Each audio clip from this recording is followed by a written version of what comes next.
This is Brian Cox in a popular interview with Unilad. He delved into the intriguing possibility of a superintelligent alien in the future that harnesses the powers of black holes in a rather mysterious way. If a superbeing in the far future could collect every bit of Hawking radiation that came off the black hole for trillions and trillions of years and stick it into a giant quantum computer, then they could reconstruct everything that fell in. So, what does this actually mean? Could information actually radiate away and get reconstructed through Hawking radiation? The basic concept of black holes comes from how we understand the fabric of space and time, based on Einstein's special theory of relativity. This theory suggests that space and time are woven together into a four-dimensional spacetime continuum, with 3 dimensions for space and 1 for time. When we introduce mass into Minkowski space, something special happens due to the way energy interacts within it. Einstein's theory tells us that space isn't flat, instead, it bends around objects. In this view, gravity isn't just an invisible force acting over a distance, it's the result of the curvature of spacetime, with curvature and energy density tensors. The curvature of spacetime increases with increasing energy density, and as gravity is an effect of the curvature, the more energy an object has packed into it, the stronger its gravitational pull becomes. This brings us to the extreme case, the theoretical concept of a black hole. This incredibly dense object forms when a massive body collapses to a specific size, known as the Schwarzschild radius. General relativity not only forecasts the existence of black holes but also outlines their structure through the Schwarzschild metric. This metric is a specific solution to Einstein's field equations. When we work through the Schwarzschild metric, it shows us that energy could become infinitely dense, creating a spacetime with infinite curvature and an extremely powerful gravitational field.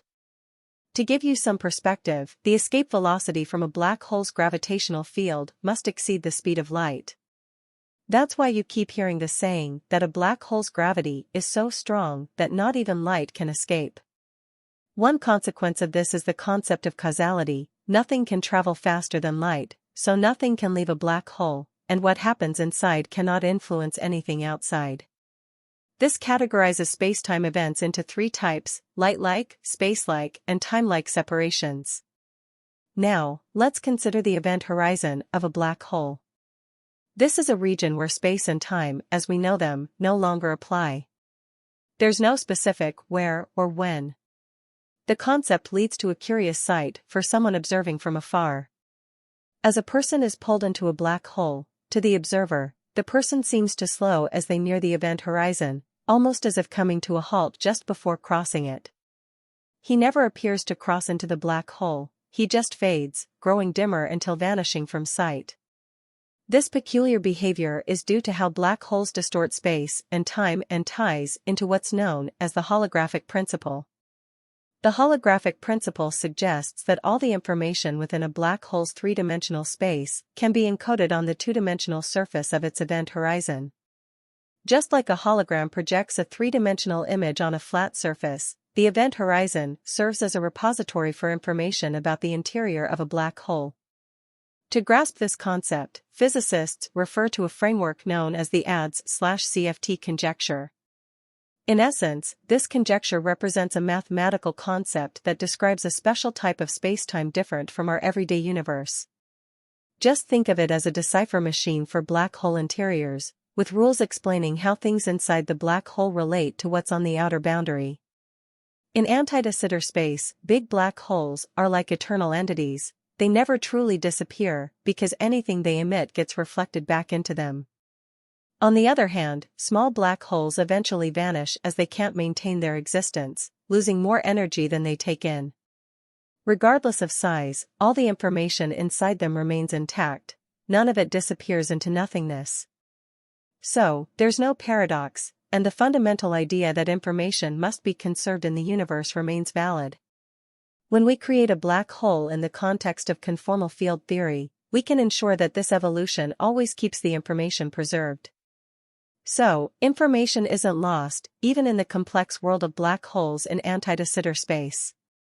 Now, when black holes were first conceived mathematically, a question arose among physicists: could these entities actually exist in the universe? The math suggested that they were possible, but was there real-life evidence for it? It took 4 decades before we had tangible evidence.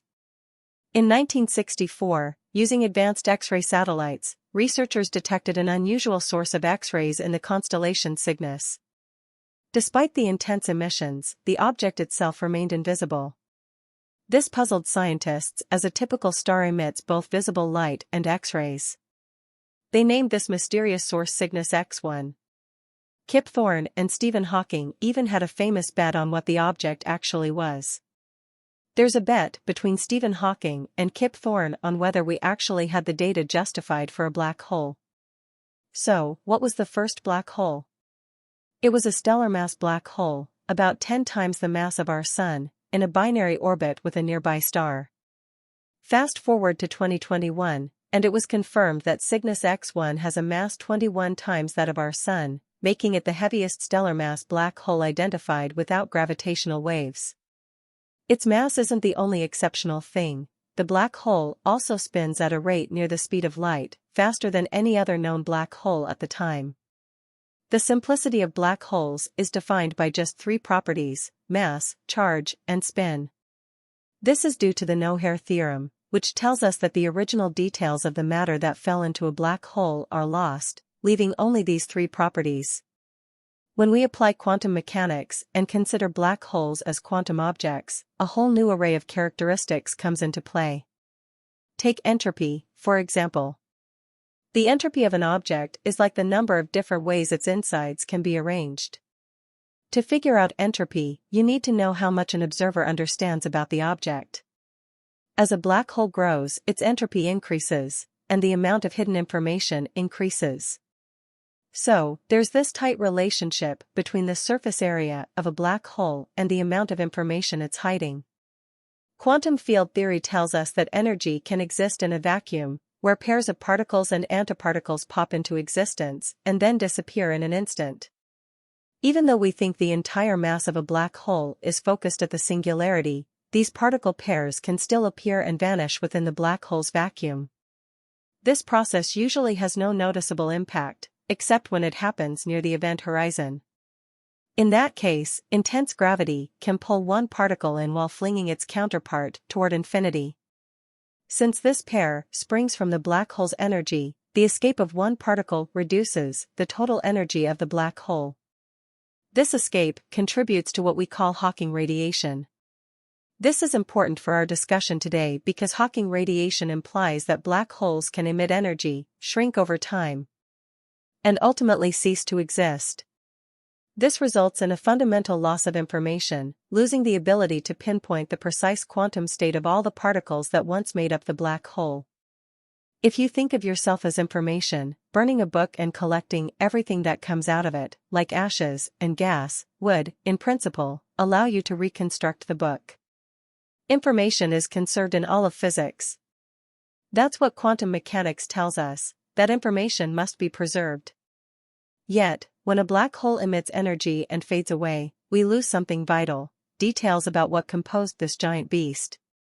Perhaps there's more to uncover in this story. Somewhere beyond the event horizon of a black hole, there might be a path to access this baby universe. If it is possible, what would be the implications? Professor Brian Cox suggests that in such a scenario, an extremely advanced civilization could capture all the Hawking radiation emitted and use it to reconstruct everything that the black hole has absorbed. One thing is for sure, scientists are still searching for answers to this paradox. Concepts like quantum gravity and the holographic principle could eventually clear up this mystery, changing how we understand the universe or leading us to rethink our view of the cosmos. Until we find those answers, we'll keep exploring and unraveling these mysteries.